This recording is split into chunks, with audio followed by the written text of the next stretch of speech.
నాకు కూడా first basic Shivaratri ఎందుకు చేస్తారు, తర్వాత చాలామంది తర్వాత తెలిసింది ఏంటంటే ఏజ్ పెరిగే పాటికి అందరు పక్క వాళ్ళు చెప్పడం ఏంటంటే శివుడు ఒక పెళ్లి రోజు అని తెలిసింది.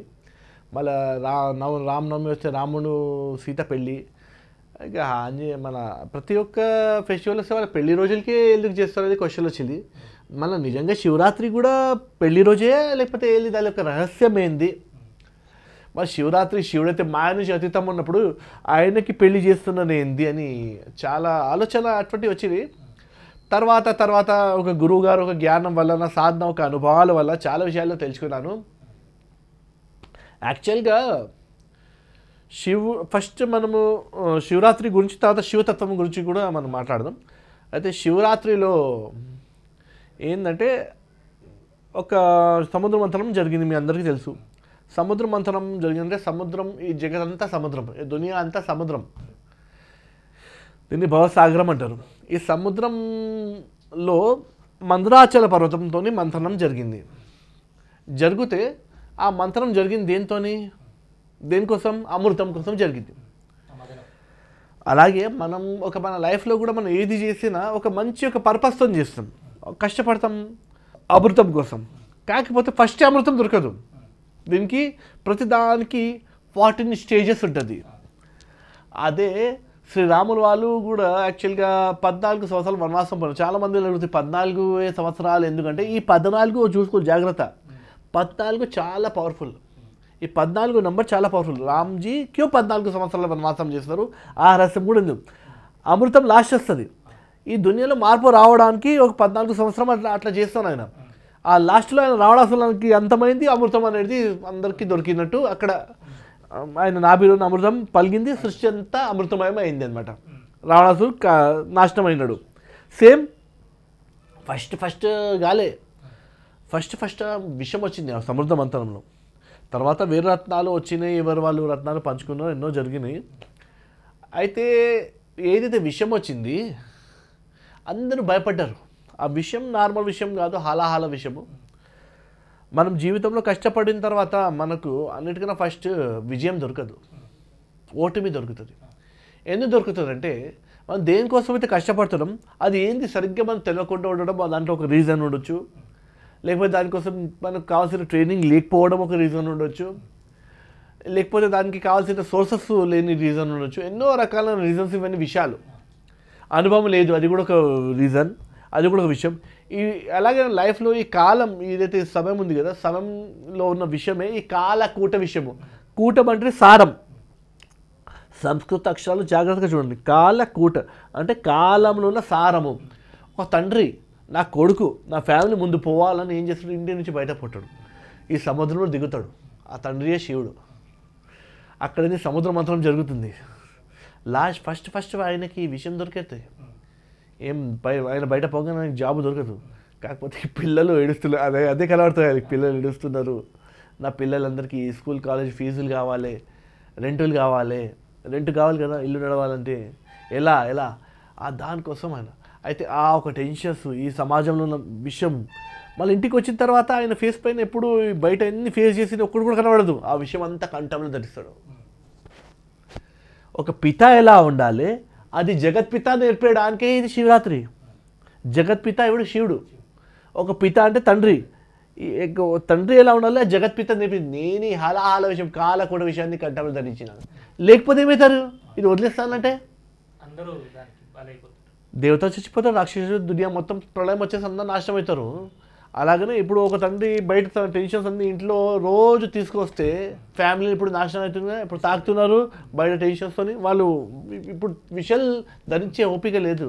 ఎందుకంటే వాళ్ళు జగత్పిత నుంచి అది నేర్చుకోలేదు. అప్పుడున్న వాళ్ళు తండ్రి జగత్పిత నుంచి పిత నేర్చుకున్నాడు. ఎవరైతే నేర్చుకున్నారో, పెద్దోళ్ళు నేర్పించినారో వాళ్ళకి అర్థమైంది ఏంటంటే బయటది ఇంట్లో తీసుకురాదు, ఇంటిది బయట పెట్టద్దు. పెద్దోళ్ళు ఎవరైనా కానీ ఆ జగత్పితలు నేర్చుకునేది ఏంటంటే, ఇంట్లో తండ్రి అయినా ఎవరైనా కూతురు తండ్రి ఉండొచ్చు, కొడుకుకి తండ్రి ఉండొచ్చు, ఫ్యామిలీకి ఒక పెద్ద స్థానంలో ఉన్న ఆయన శివునితో సమానం. ఆయన బయట అది ఎంత విషయంలాగా గంటను ధరించి ఇంట్లో వచ్చి మళ్ళీ ఆ స్మైల్ ఫేస్తో అందరితో ప్రేమగా ఉంటూ ఫ్యామిలీని కట్టేసి ఫ్యామిలీకి ధర్మం సంస్కారాన్ని నేర్పిస్తుండాలి. బయట నడుస్తూ ఉంటుంది. అయితే ఆ విషయం అంతా ఆయన ధరించినాడు. జగత్కి సంబంధించిన విషయం అంతా ఆయన ధరించిన తర్వాత ఆ ఒక విషయంతో మొత్తం బాడీ అంతా కాలడం స్టార్ట్ అయింది శివుంది. శివుడు ఆ పెయిన్ లోపల నుంచి అది భరించుకోలేకపోయాడు. ఎందుకంటే విషం కదా, విషం చాలా హీట్ ఉంటుంది. ఆయనకి అసలు లోపల నుంచి ఏం అర్థమైతే కూర్చొని ధ్యానంలో ప్రశాంతంగా ఇట్లా కూర్చున్నాడు, ప్రశాంతం చేసుకోవడానికి ఆ ఒక హీట్ని. అప్పుడు ఏం చేస్తారు దేవతలందరూ, అరే ఇంత హీట్ ఉన్నప్పుడు ఏం చేద్దాం, అప్పుడు అక్కడ ఏది క్షీర సముద్రం, అది అక్కడ పాల సముద్రం, అది పాలు తీసుకోవడం తలపైనడం, నీళ్ళు తీసుకోవడం తలపైనడం, ఆయన చల్ల చేసుకోవడానికి ట్రై చేస్తారు. ఎందుకంటే ఆయన ఆ హీట్నెస్ భరించకుండా ఆయన రుద్రరూపం అయిపోతున్నాడు. అందుకోసం ఇంట్లో మన తండ్రి వస్తాడు, బయట నుంచి టెన్షన్స్ వచ్చినా మనం కూడా ఆయనకి, ఇప్పుడున్న లేడీస్లో ఏం చేస్తారో, భర్త వచ్చిండు బయట టెన్షన్స్ అని, ఇంకా వచ్చినా అండి ఏమైనా తీసుకొచ్చినా లేదా, పైసలు ఉన్నాయా లేవా.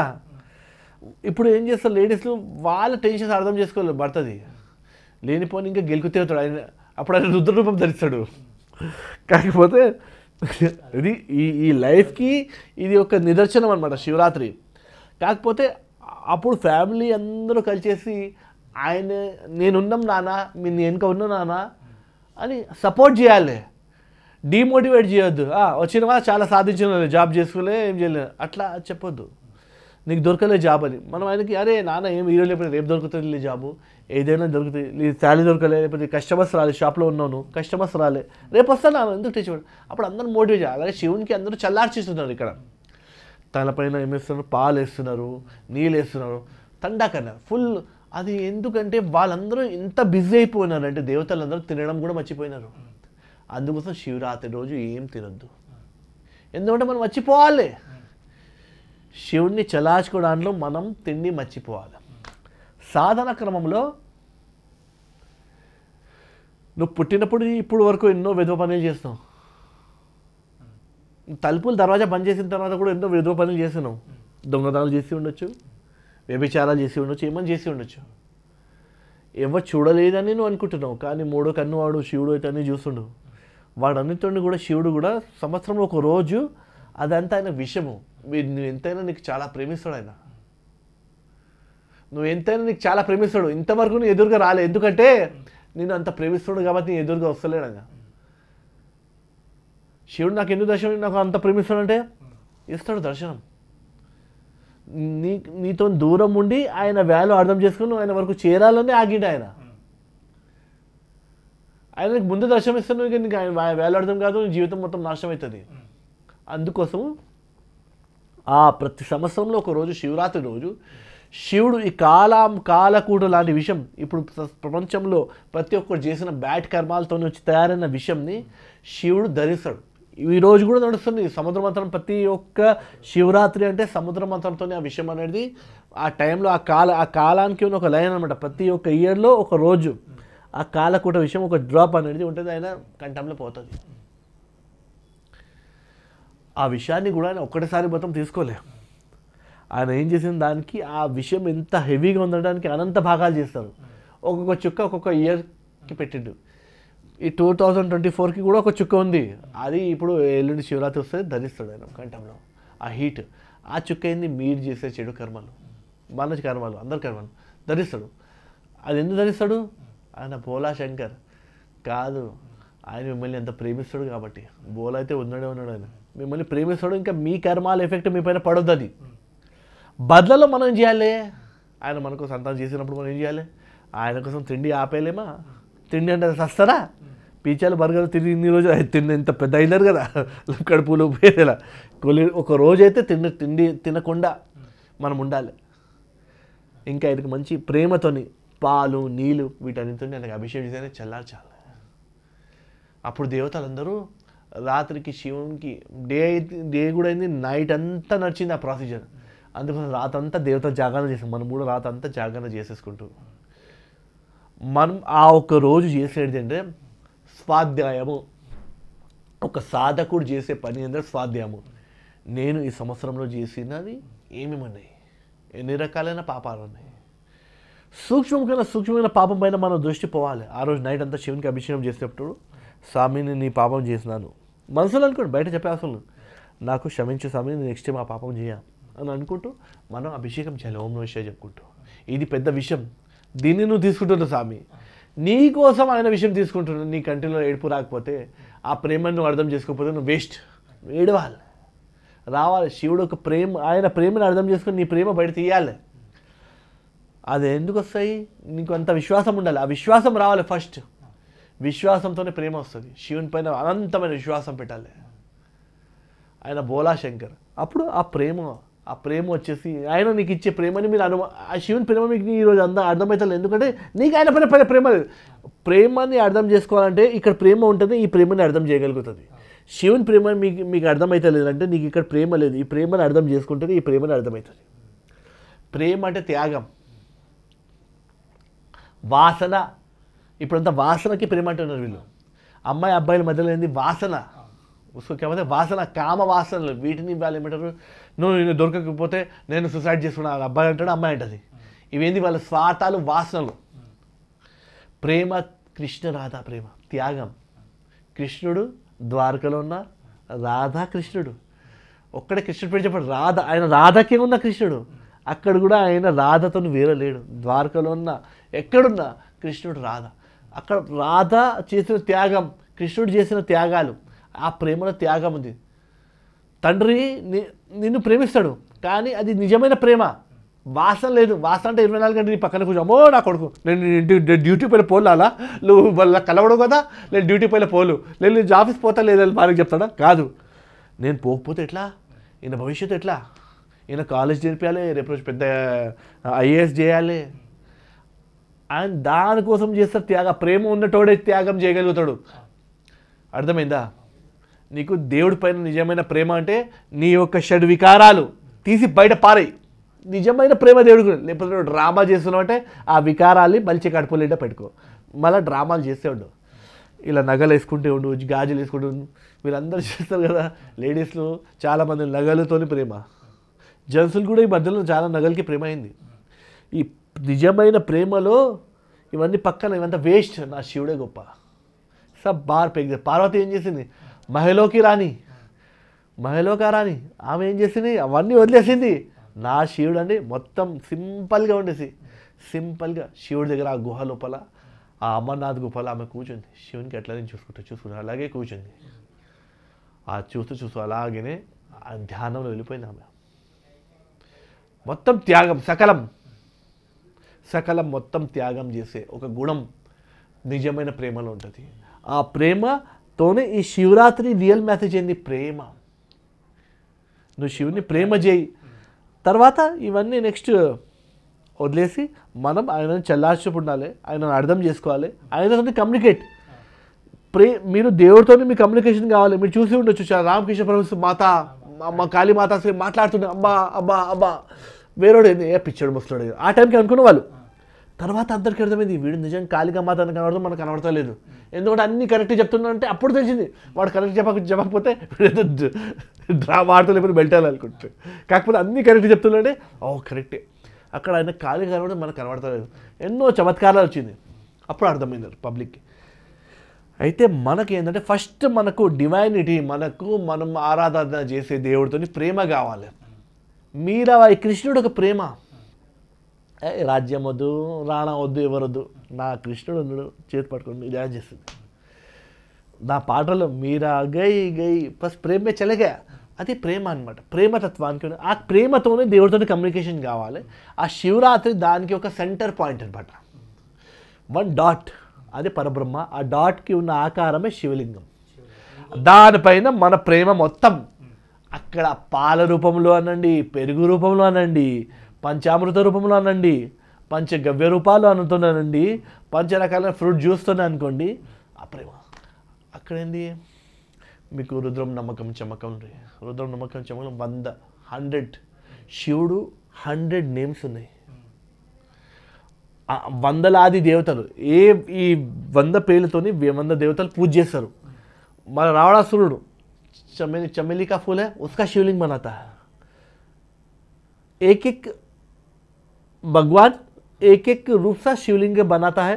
ఒక్కొక్క దేవుడు ఒక్కొక్క రూపంలో శివలింగం తయారు చేస్తారు. దాని గురించి నమ్మకం చమకం మొత్తం మనం చదవండి. దాన్ని శతరుద్రం అంటారు. మనం చదవండి, అది ఏంది దాంట్లో ఎంత అందంగా ఉంది అంటే ఒక్కొక్కడు. ఇప్పుడు అమ్మవారు ఉంది లక్ష్మీమాత, ఆమెకి శ్రీహరి రూపమే శివలింగం, బిలో ఆమె కన్నులు, ఆ శ్రీహరికి అర్పణం. ఎంత బాగుంది మీనింగ్. అది ఎవరికి అర్థమవుతుంది? ఎవరైతే దాన్ని అర్థం చేసుకుంటారో వాళ్ళకి. అక్కడ అందులో వేసిన అందులో మెన్షన్ ఉంది, మీరు అది చదవాలి, దాన్ని అర్థం చేసుకోవాలి. సంస్కృత భాష మీకు రాదంటే మధ్యకాలంలో ఈ దోపిడీ చేసిన దొంగల వల్ల మనకు పోయింది, కానీ మళ్ళీ మన కల్చర్కి మనం పోవాలి, ఇప్పుడు రావాలి. ఇప్పుడు అయిపోయింది కదా, దొంగలు వెళ్ళిపోయినా కానీ మీకు బుద్ధి రాలేదు. ఇప్పుడు వెళ్ళిపోయినారు, ముగ్గులు వెళ్ళిపోయినారు, వాళ్ళ సంతానాలు ఈరోజు రేపు వాళ్ళని కూడా వెళ్ళగొట్టేస్తాం, అందరూ వెళ్ళిపోతారు. కాకపోతే మనం మన ధర్మాన్ని, మన సంస్కృతిని అర్థం చేసుకోవాలి. మనం మూలాన్ని అర్థం చేసుకుని సంస్కృతి, మన సంస్కృత భాష రావాలి. కొంచెమైనా మీకు అర్థం, ఆ శ్లోకాలు అర్థమైనంత వరకు నేర్చుకోండి. తర్వాత ఈ రూపంలో మనం రాత్రంతా మేల్కొని ఏం ఫ్రూట్స్ పైన మనసు. ఇప్పుడు చాలామందిలు శివరాత్రి కడుపునే చేస్తారు. అరటిపండు ఉందా మమ్మీ, ఆ ఫ్రూట్స్ ఉందా, ఈ ఫ్రూట్స్ ఉందా, ఈ జ్యూస్ ఉందా, ఆ జ్యూస్ ఉందా, ఆ జ్యూసులు తాగి అవన్నీ చేసేపాటికి అది ఏం ఫాస్టింగ్ ఎలా ఉండాలంటే ఒక్క క్షణం కూడా మీ మనసు తిండి పైన రాకుండా మీ టోటల్ మనసు ఆ దేవుడి పైన ఉండడానికి ఫాస్టింగ్ అంటారు. ఉపవాసము వ్రతం వల్ల ఉస్కా మొత్తం దాని మీనింగ్ అదే అనమాట. మనం ఆ దేవుడి పైన మనం కంప్లీట్గా ఉండిపోవడం, దానిపైన మొత్తం మన మనసు పెట్టేసుకోవడం. కూర్చొని ధ్యానం చేసేది అదే కదా. శ్వాస ప్రశ్వాస కూడా ఒకరోజు వద్దిపోయినా పర్వాలేదు, మన ఏకాగ్రత మన లోపల ఆత్మస్వరూపంలో ఉన్న శివలింగం పైన వెళ్ళిపోవాలి. ఆత్మ కూడా శివలింగమే, ఆత్మ కూడా ఒక జ్యోతినే, ఆ జ్యోతిలో వెళ్ళిపోవాలి. అయితే శివరాత్రి అందుకోసం యోగులకి పెద్ద పండుగ. ఎందుకంటే బహిర్ముఖంగా ఉన్న శివుణ్ణి అంతర్ముఖంగా చూసుకోవడం. బహిర్ముఖంగా అన్నిట్లో శివుడిని చూసేటోడు, అంతర్ముఖంగా నాలో కూడా శివుడు ఉన్నాడు చూసుకోవడం. శివయోగ ఒకటి ఉంది, యత్ర తత్ర సర్వత్ర శివుడిని చూసుకోవడం. శివోహం యోగం ఉంది, నీ లోపలే నువ్వు శివుని చూసుకో. శివోహం యోగానికి సెంటర్ పాయింట్ అనే రోజు శివరాత్రికి డ్రామాలు కూడా ఈ మధ్యలో చాలా అయింది. ఒక పెద్ద గురువు అనమాట తమిళనాడులో, నేను చూస్తున్నా ఆయన వీడియో యూట్యూబ్లో. ఆయన ఫస్ట్ శివరాత్రి ఇప్పుడైతే చాలా పెద్ద అయినాడు, నేను చెప్పను ఆయన పేరు. కాకపోతే ఫస్ట్ శివరాత్రికి నాకు ఒకటి నచ్చలేదు, శివలింగం పైన బట్ట వేసి దానికి కాల్ చేస్తున్నాడు. 3D యానిమేషన్ ఏందో కానీ కాదు, కానీ శివుడికి నిప్పుతోనే అభిషేకం చేసినట్టే కదా మీనింగ్. నీ యొక్క షోకుల కోసం దేవుడిని వాడుకోవడం కూడా చాలా తప్పు. Take as it is, don't do drama. అందరి దేవతల దగ్గర డ్రామా చేసి, కానీ శివుడి దగ్గర డ్రామా చేయొద్దు. శివుడు దేవాది దేవుడు, మహాదేవుడు. ఎందుకంటే ఆయన ఎటువంటి డ్రామా లేదు, అన్ని రకాల నగలు. విష్ణుమూర్తి రూపం ఆయనదే, కాకపోతే పవన్ అది కూడా తీసి పారేస్తాడు. అడవిలో వెళ్ళిపోతాడు, కొండల్లో కూర్చుంటాడు, గుట్టల్లో కూడా వెళ్ళిపోతాడు. ఎవరికి షో శివుడికి షో సిస్టమ్ లేదు. కాకపోతే శివుడి పేరుతో ఇప్పుడు షోస్ నడుస్తున్నాయి కదా, అది నాకు మంచిగా అనిపించదు. తర్వాత ఆ శివుడికి తెలియాలి, వాళ్ళకి తెలియాలి భక్తి, ఏ రకం భక్తి అని నాకు తెలియదు. శివుడు ముఖ్యంగా 3 రకాలుగా శివుడిని మనం పూజ చేస్తాము. మా ఒక నాథ్ సంప్రదాయంలో ఏదైతే ధుని అంటారు, 24 గంటలు నిప్పు ఉంటుంది, రౌండ్ ఉంటుంది. శివలింగం బేస్లో రౌండ్ ఉంటుంది కాబట్టి ఆ ధుని రౌండ్. ఆ నిప్పు అనేది ఏదైతే అది శివలింగం దూసరా రూపం, 2వ రూపం. 3వది శివుని ఒక రూపం.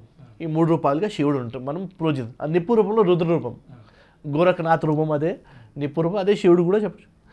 నార్మల్ శివలింగంలో ఎనర్జీస్ అన్నీ ఒక సెంటర్లో రావడం, నిప్పు రూపంలో ఎనర్జీ అంతా యత్ర సర్వత్రం వెళ్ళిపోవడం, అందరికీ మంచి చేయడం, దానికోసం ఉన్నది ఆ నిప్పు రూపం అనమాట.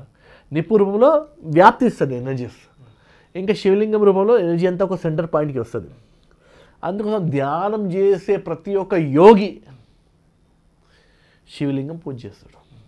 కాకపోతే విష్ణుమూర్తి భక్తులు కూడా ధ్యానం చేస్తారు.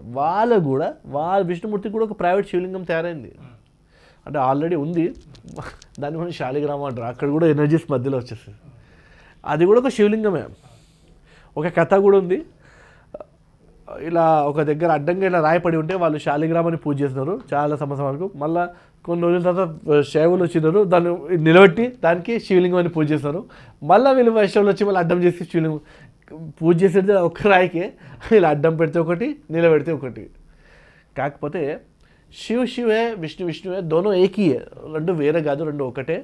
శివరాత్రి అందరి కోసం ఉంది. దాని మీనింగ్ ఏంటంటే ఎవరైతే తన ఆత్మ లోపల పరమాత్మకి చూసుకుంటారో, పరమాత్మ చూసుకో వాళ్ళందరి కోసం ఉంది. శివరాత్రి రోజు మేల్కోవడానికి నేను రీజన్ చెప్పినాను, శివుని శాంతం చేసుకోవడం, అందుకోసం మనం కూడా తినం. ఆ రోజు హ్యాపీగా ఆనందంగా మీరు యోగా సాధన ధ్యానం చేసుకోండి, భజనలు చేసుకోండి. మీ ఆత్మకి ఆ పరమాత్మతో కలిపే ఏమేమి భజనలు, సినిమా పాటలు పెట్టి మనం డ్యాన్సులు చేసుకోవడం చాలా చాలా రాంగ్ అనమాట. శివుని ఒక 5 తలలు ఉంటుంది నార్మల్గా. నార్త్ వైపు తల ఏదైతే వామదేవ, జ్ఞాన యోగానికి ప్రతిరూపం. అంటే జ్ఞాన యోగం ఏంది, దానికి ప్రతి జ్ఞానయోగం అంటే జ్ఞానంతో మనం దేవుడికి తెలుసుకోవడమే జ్ఞానయోగం. దక్షిణం వైపు ఉన్న తల అఘోరమూర్తి తల, అది భక్తి యోగానికి ప్రతిరూపం. దాని తర్వాత సాధ్యోజాత రూపం మనం వెస్ట్ వైపు ఉంటుంది, అది కర్మయోగానికి ప్రతిరూపం.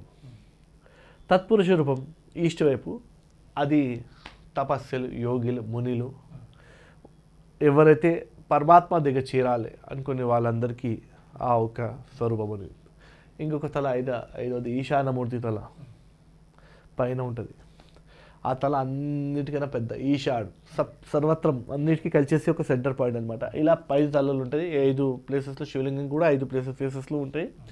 ఇంకా 5 ప్రహరాలు 5 ఒక తలలకి ఉంటాయి. ఒక ప్రహరం పాలతోని, ఒక ప్రహరం పెరుగుతోని, ఈ రకం చేస్తారనమాట. ఈ మూలం అనేది ఈ శివతత్వానికి, శివరాత్రికి ఇదే అన్నిటికన్నా మూలం ఇది. కాకపోతే ఫ్యూచర్లో శివతత్వం ఇదే, కానీ శివ తర్వాత సతీమాత వచ్చిన తర్వాత, మళ్ళీ పార్వతి వచ్చిన తర్వాత కూడా వాళ్ళ పెళ్ళిళ్ళు కూడా అదే రోజు చేసుకున్నారని, శివరాత్రి రోజు పెళ్ళిళ్ళు చేయడం స్టార్ట్ అయినాయి అని నేను అనుకుంటాను. దాని గురించి నా దగ్గర ఎటువంటి ఆధారం లేదు. కాకపోతే this one is my guessing. కాకపోతే యథార్థ కథ మాత్రం, దానికి సంబంధించిన స్టోరీ మాత్రం ఇదే. శివరాత్రి రోజు ధ్యానం చేసుకోవడం చాలా శ్రేష్టమైనది. ఆత్మ ఇంకా పరమాత్మ మధ్యలో ఒక చిన్నటి గోడ ఉంటుంది, ఆ గోడ ఆ రోజు ఉండదు. ఆ రోజు ధ్యానం చేసే వాళ్ళందరికీ ఆ ఒక పెద్ద ఆపర్చునిటీ అదే. తొందరగా మనం మన ఇష్ట దేవత దగ్గరికి అవుతాం.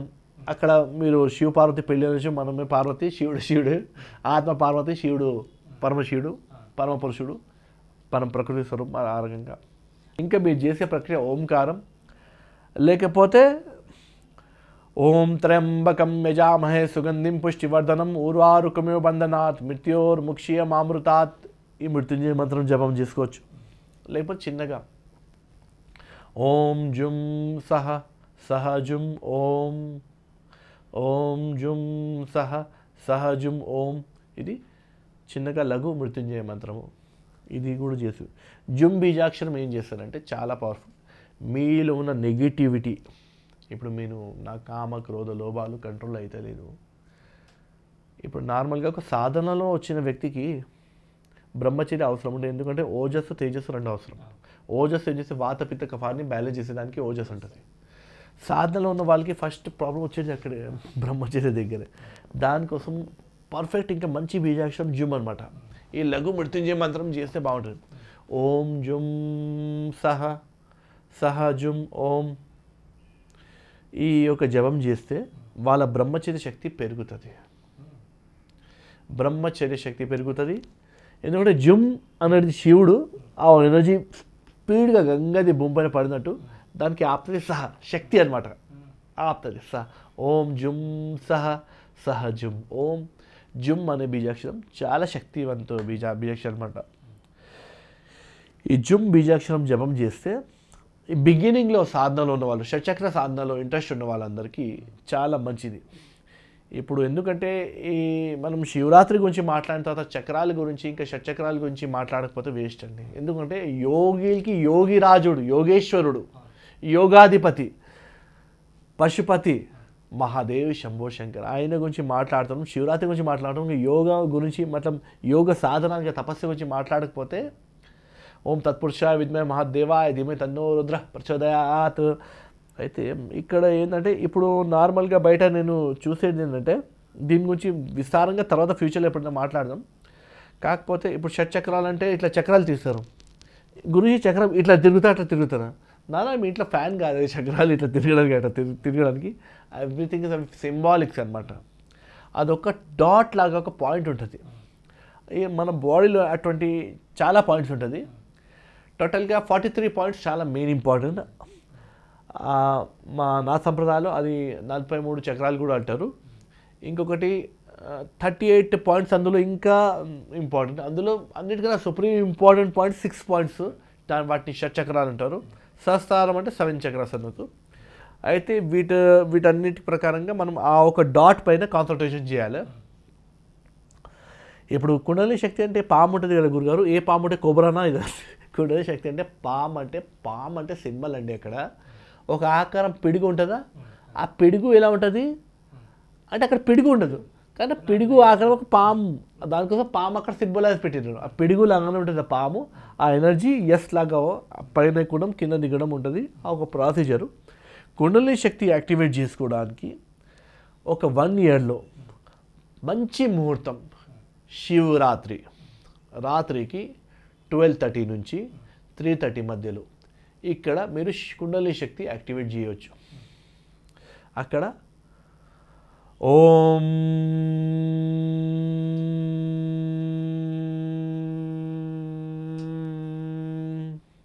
సోహం శివోహం ఈ మంత్రంతో కుండలిని శక్తి పైన మనం కాన్సన్ట్రేషన్ చేసి దాన్ని యాక్టివేట్ చేసుకోవచ్చు. మీరు ఒక ప్రారంభ జన్మలో, ఇంతకుముందు జన్మలో మీ కుండలిని శక్తి యాక్టివేట్ అయిపోయి ఉంటే ఇంకా ఈ సాధన ఆ మిడిల్లో ఉంటే ఈ జన్మలో మీకు శివరాత్రి రోజు ఖచ్చితంగా మీకు అనుభవం వచ్చేసి ఆ ప్లేస్లో మీకు కొంచెం వైబ్రేషన్ అయిపోతుంది. మీకు అర్థమైపోతుంది నా కుండలిని శక్తి తొందరగా యాక్టివేట్ అయ్యే ఛాన్సెస్ ఉన్నాయి. ఎందుకంటే పూర్వజన్మలో అయిపోయింది కాబట్టి. అది ఇప్పుడు పడుకోలే, కాకపోతే జర్ర లైట్గా గురక కొడుతుంది. ఇంకొకటి సాధకులు అందరికీ శివరాత్రి గురించి మాట్లాడుతాం, సాధకులు అందరూ వింటున్నారు కాబట్టి నిద్ర ఇప్పుడు చాలామందిలో ఏజ్ ఎక్కువైపోయింది. మేము సాధన చేయాలనుకున్నాం, కాకపోతే ఈ జీవితంలో పడి తర్వాత ఇప్పుడు కూర్చొని ధ్యానం చేయాలంటే గురుగారు మాకు నిద్ర వచ్చేస్తుంది, ఏం చేయాలి? దాన్ని తంద్ర అంటారు, నిద్ర అన్నారు. తంద్ర మీకు ఎందుకు వస్తుందంటే మీరు తీసుకునే వ్యసనాలు. మీరు సిగరెట్ తాగడం బంద్ చేయండి, మీరు వ్యసనాలు మీ చుట్టూ ఉన్న వ్యసనాలు అన్నీ బంద్ చేయండి. దాని తర్వాత కూడా ఆయుర్వేదానికి సంబంధించిన చాలా హెల్తీ కొన్ని ఉన్నాయి, అవన్నీ మేము ప్రొవైడ్ చేస్తాం. అవన్నీ మీరు తిన్న తర్వాత ఆటోమేటిక్లీ మీలో ఉన్న ఏదైతే యూత్ ఆప్కి అందరూ మీ జవాన్ లడకా హై ఆయన బయట వస్తాడు, ఆయన మీకు మంచి ఎనర్జీ ఇస్తాడు. దాని తర్వాత మీరు ఎన్ని గంటలు కూడా కూర్చున్నా మీకు. కాకపోతే బ్రహ్మచర్య ఇంపార్టెంట్. ఇప్పుడు జీవితం కూడా అయిపోయింది కదా, ఇంకేమైంది ఇప్పుడు కూడా బ్రహ్మచర్య అయిపోయింది, కథం అంటే కథం. ఎందుకంటే బహిర్ముఖంగా కాకుండా ఇప్పుడు అంతర్ముఖ జర్నీ, జీవితం బహిర్ముఖ జర్నీ. అక్కడ బ్రహ్మచర్యం ఉండకపోయే సంసారం అంటారు దానికి. కాకపోతే కొన్ని కాలం పురుషులు వాళ్ళకి అంతర్ముఖం తొందర అయిపోతారు. ఇప్పుడైతే మీరు అవ్వచ్చు, ఇప్పుడు ఏంటంటే పిల్లలు అయిపోయినారు, పెళ్ళిళ్ళు అయిపోయినాయి కాబట్టి ఇప్పుడు మీరు అంతర్ముఖం చేసుకుని ఈ జీవితానికి సార్థకం చేయండి. అందుకోసమే 4 ఆశ్రమాల్లో లాస్ట్ ఆశ్రమం సన్యాసం అన్నారు. ఎందుకంటే గృహస్థ ధర్మం అయిపోయింది, ఇప్పుడు సన్యాస ధర్మం, వానప్రస్థం సన్యాసం దగ్గర మనం వెళ్ళాలి. సన్యాసం అంటే ఇక ఏం అవసరం లేదు, మీరు మీ యొక్క అంతర్ముఖం అయిపోండి. అంతర్ముఖం అయిపోయి ఆ శివునితో కనెక్ట్ అయిపోండి. ఇక ఇప్పుడు వరకు మీరు గాలి, అది మూర్ఖత్వమే అంటాను. ఇంకా రెండవది ఏంటంటే మీకు ఆ మూర్ఖత్వం మీకు తెలియదు కాబట్టి అది మీకు కేవలం దుర్భాగ్యం. కాకపోతే ఒక గురువు దొరికిండు కాబట్టి మీకు చెప్తున్నాడని అనుకొని మీరు అంతర్ముఖమై శివునితో ఐక్య స్వరూపం అయిపోండి. బ్రహ్మచర్య చాలా చాలా ఇంపార్టెంట్ సాధకులందరికీ. చాలామంది యూట్యూబ్లో తీసుకొని బ్రహ్మచర్య లేకుండా మంత్రాలు ట్రై చేస్తున్నారు, కానీ కాకపోతే బ్రహ్మచర్య లేరు కాబట్టి వాళ్ళ మంత్రాలు సిద్ధిస్తలేదు. ఇంకొకటి, దయచేసి యూట్యూబ్లో వేరే మంత్రాలు చూసేసుకొని గురువు లేకుండా మంత్రాలు యూజ్ చేయొద్దు. ఎందుకంటే ఎన్నో రకాలైన రోగాలు వస్తున్నాయి. దానికి ఆ రోగాలతో యుక్తమైన మనుషులు నా దగ్గర వస్తున్నారు. ఇంకా వాళ్ళు పడే బాధలు చూసి నేను ఈ మాట చెప్పాల్సి వస్తుంది. మీరు వాళ్ళగా పీడలో పోవద్దని ఇది అనమాట మెయిన్గా. మా గురుగారికి నేను ఈ భజనలు కూడా ఎలా వచ్చారంటే, నేను ఒకసారి గురువుగారు భక్తిలోనే ఎట్లా అని పనుకున్నా. తో కంటి నుంచి నీళ్ళు వచ్చింది, రాత్రికి మొత్తం కళ్ళలో ఇదే భజన పాడుతున్నా, పొద్దుగలు వచ్చి అది మైండ్లో రికార్డ్ అయింది. అటువంటి కొన్ని నాకు వచ్చిన భజన్స్ అన్నీ ఆ భక్తిలోనే వచ్చినాయి. అగ్ని రూప్ మే హే గురుదేవ్ मन मेरा निर्मल कर दो, चैतन्य रूप में हे गुरुदेव पावन मुझको कर दो। आप पर ब्रह्म परमार्थ हो, मेरे मन के स्वामी हो। योगी रूप से हे गुरुदेव, दामन मेरा भर दो। अग्नि रूप से हे गुरुदेव, मन मेरा निर्मल कर दो। चैतन्य रूप से हे गुरुदेव, पावन मुझको कर दो। आप पर ब्रह्म परमार्थ हो, मेरे मन के स्वामी हो। बाल रूप से हे गुरुदेव, गोपाल मुझको कर दो। ओम नमः शिवाय।